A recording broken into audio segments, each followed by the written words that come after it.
welcome to Destiny Children's TV. We're so happy you're with us today. Before we move on with our story about Esther, we are going to praise Jesus. So up you get. Find some space. Are you ready? Let's praise Jesus together.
Such a lot when you got not a lot. What?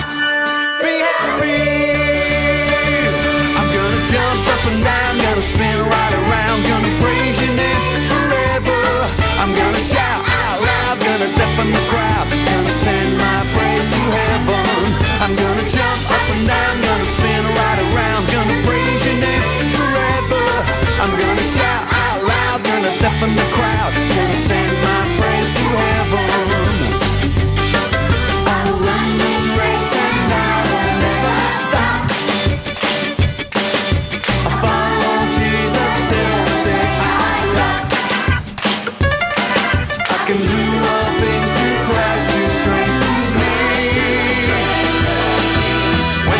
Such a lot when you got not a lot. What? Be happy.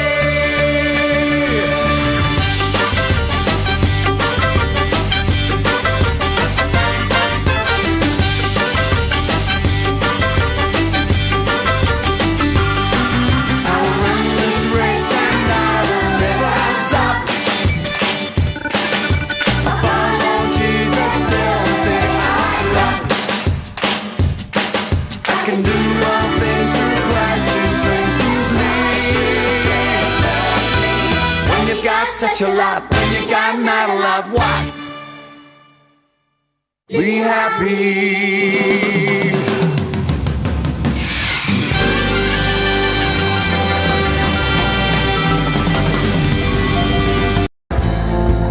I'm coming back to the start, where you found me. I'm coming back to your heart. I surrender, take me. This is all I can bring. You never stop loving us, no matter how far we run. You never give up on us, on never a chance. Let the future begin.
To think about the goodness of the Lord. He gives me everything I need and so much more. So I just wanna lift my hands and say that I love him. I just wanna lift my heart in praise. And I wanna be thankful. I wanna be faithful. I wanna remember everything that the Lord has done. I wanna be thankful. I wanna be grateful. I wanna be, I wanna be, I wanna be.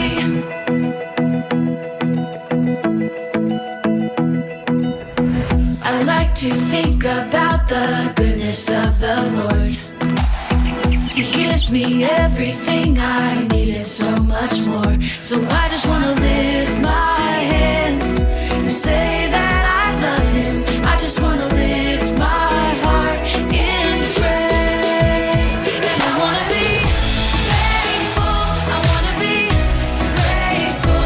I wanna remember everything that the Lord has done. I wanna be thankful. I wanna be grateful. I wanna be, I wanna be, I wanna be thankful. I wanna be grateful. I wanna remember everything that the Lord has done. I wanna be thankful. I wanna be grateful. I wanna be, I wanna be, I wanna be, I wanna be, I wanna be, I wanna be, I wanna be. Okay, so today's story continues on in Esther. Now, it doesn't feature Esther, it features a guy who brought Esther up as his own daughter. Do you know who that was? Shout it out! Well done to that person who got the answer right. The answer is Mordecai. Now, everybody say after me, Mordecai. Mordecai is a great name. There's another person in our story. He is called Haman. And we'll say, Haman! And he will appear later on. We've got a few little stories that we're going to look at, so you can follow it in the Bible with me. In Esther chapter 2, verse 19 is where we're starting. Now, Mordecai was sitting at the king's gate, and Mordecai heard two guards speaking. They had become angry at the king and made plans to kill the king. Oh no. But Mordecai found out the plans and told Queen Esther. Queen Esther told the king, and the king had the report investigated. It turned out to be true, and the two officers who planned to kill the king were hanged, and all of this was written down in the king's record. Now, and if you move in your Bible to Esther chapter 5, verse 9. This is the section where Haman had just been invited to Queen Esther's house with the king. And verse 9 tells us that he left the king's palace happy and content. But then he sees Mordecai again at the king's gate. And Mordecai does not stand up. He does not tremble in fear. He does not bow down before Haman. And Haman becomes very angry.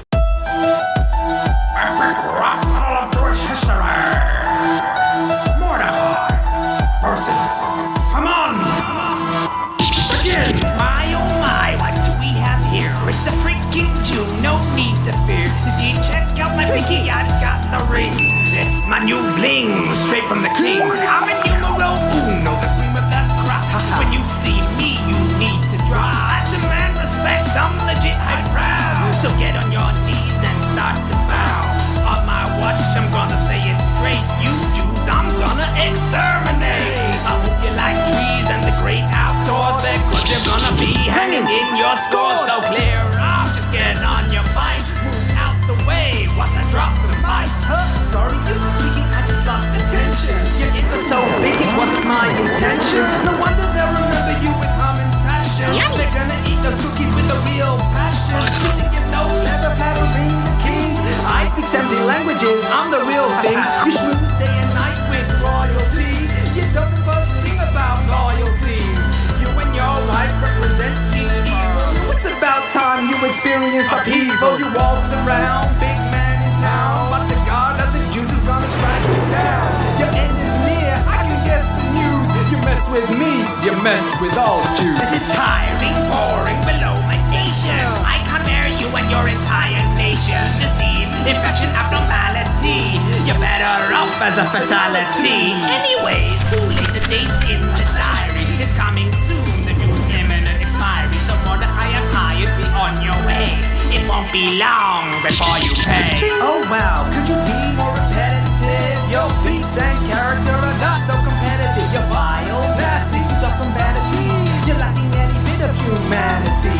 Your present won't be missed, I can tell you that. A bit like the rhymes that fell a bit flat.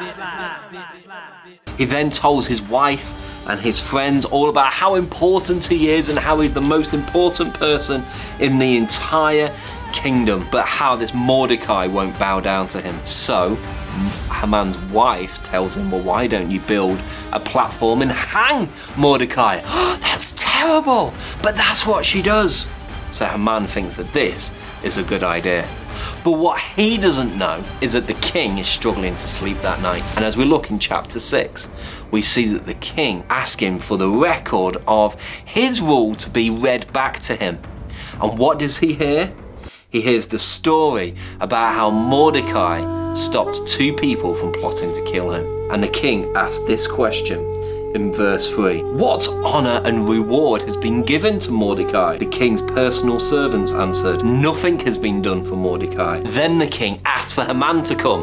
So in he walks, big and proud. Here I am, the man, Haman. And the king asks him what should be done to honor a man the king wants to greatly reward.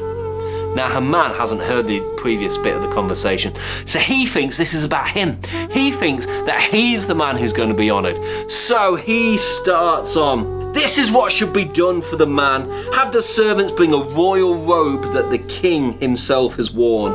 Also bring out the king's horse and let him ride across the city and have everyone bow down towards him and say, this is the man the king wants to honor. So the king commanded Haman, go quickly, take the robe, do the horse just as you have said, and do all this for Mordecai the Jew. Can you imagine Haman's face when he found out? He would have been like, yes, no, Mordecai, not Mordecai. So Haman took the robe and the horse, and he put the robe on Mordecai, and then he led him about the streets shouting, this is the man that the king wants to honor. Then Mordecai went back to the king's gate, but Haman hurried home, his head covered, embarrassed and ashamed, it tells us in verse 12, and he's told his wife everything that has happened. Then in chapter 7, we read Queen Esther telling the king about the Jews being killed and the king being really upset about this. We looked at this last week. And then the king asked who did it. Who ordered for the Jews to be killed? And she says it was Haman. And guess what happened to Haman? Haman was taken out and he was hanged on the same platform that he had built for Mordecai. Let's talk about humility. To put it simply, humility is when we think less of ourselves and what we need and think more about others and what they need. It's being unselfish, like when we share with others or help someone out, even when we don't want to. And we can be humble with God too. That looks like following God's plans and ideas instead of our own. It's when we agree that God is the most creative and has the best plans and the best ideas for us, even though we might think our plans are pretty good.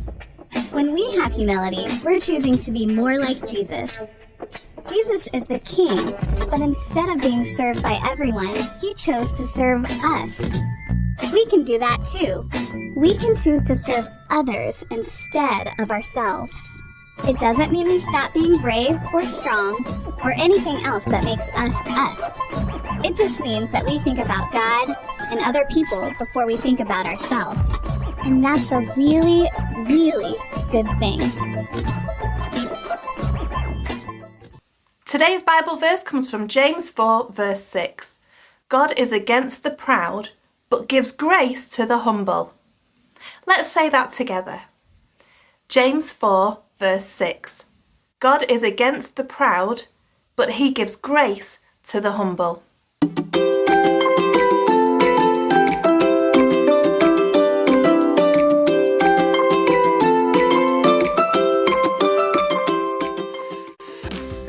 All right, Grandad. I heard you the first time. Ha ha ha! I am the best. I am the best. Ha ha!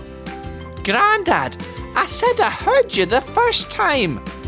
Oh my goodness me, I can't believe how good I am at bowling.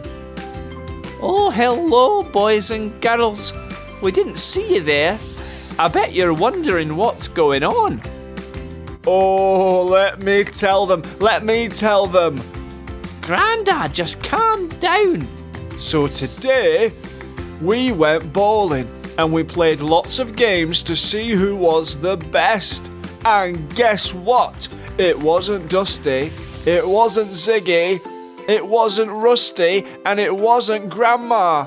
It was me. Hey!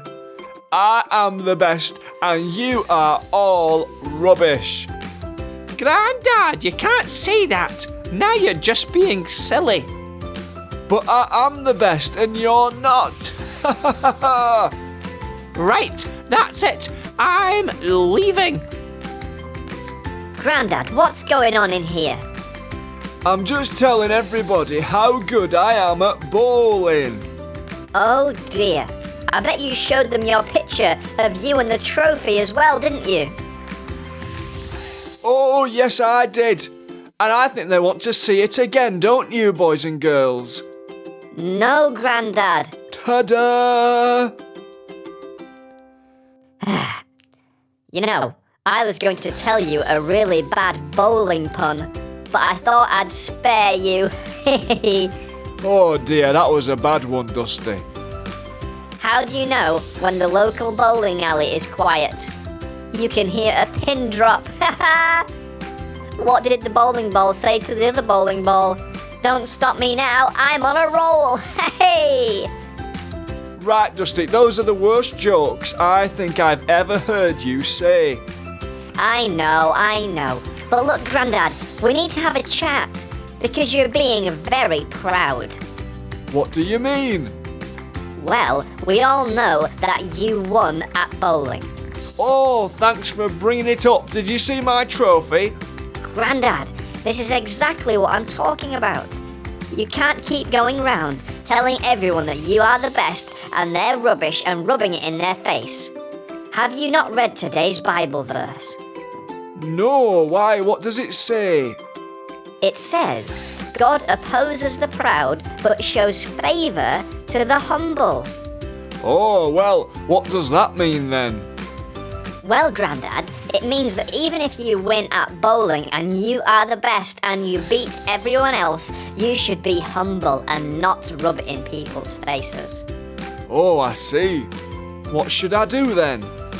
Well, if you win next time, you should enjoy the moment of winning. But then afterwards, please don't go around telling us all that we are rubbish and you are the best. Just be humble about it.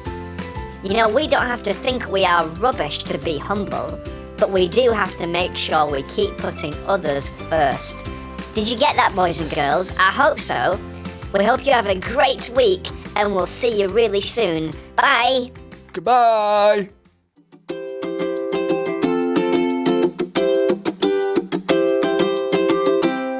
So what did we learn from that story today? Well, first of all, it's really important that we just keep doing the stuff that we know we're supposed to be doing.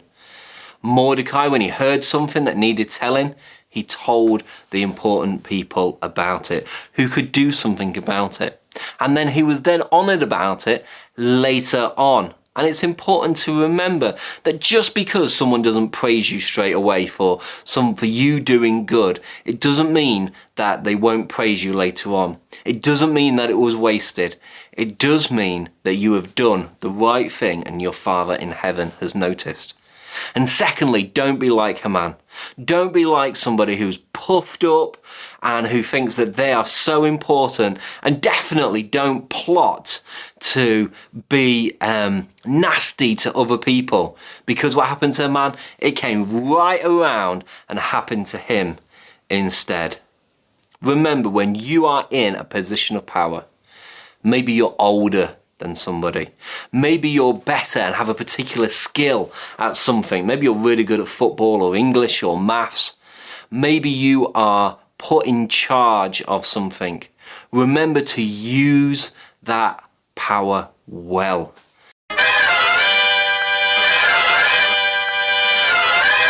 Remember to look after people. You know, if you're really good at football and you tell somebody else that they are good at football, it means so much to those people to hear it because you said it. Remember, God is looking. And remember that God cares about how you treat other people, because you are really important. You are really important to God. What God really cares about you. But he also cares about other people as well. That person who perhaps you don't like, perhaps the little brother who's doing your head in, perhaps your teacher who you don't get on with. All of those people God cares just as much about, and he loves, and he wants you to show them how amazing God is by the way you treat them. So today, let's be a Mordecai, not a Haman. Let's do the things that God is asking us to do, and let's be humble about it, just like Mordecai was.